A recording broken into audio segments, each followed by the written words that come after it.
साईं सभ खां पहिरियों त अस्सलाम वालेकुम जेकब न्यूज़ सां ॻाल्हाइण जे लाइ वॾी महिरबानी।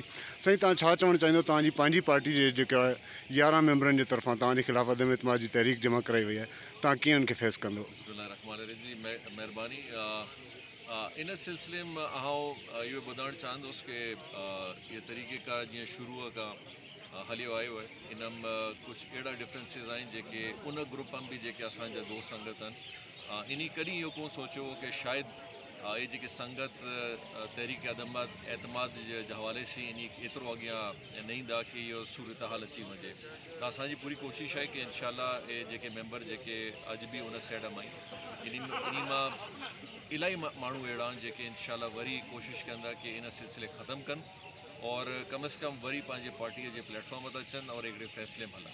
साईं छा चवणु चाहींदो तव्हांजी पार्टी में जेको आहे नाराज़गी जी वजह छा थी? न तव्हांजे तरफ़ां न उन्हनि जे तरफ़ां अॼु ताईं वजह साम्हूं अची सघी आहे, वजह छा आहे नाराज़गी? बाबा असां त इहे बार बार ॿुधायो कि उहो साथी अगरि कहिड़ी अहिड़ी ॻाल्हियूं ॿुधायूं जेके वाक़ई कहिड़े नुक़सान वञनि था कहिड़े सियासी इंसान जे या हल्के जे, त कसूरवार इंशाल्लाह जाम कमाल हूंदो।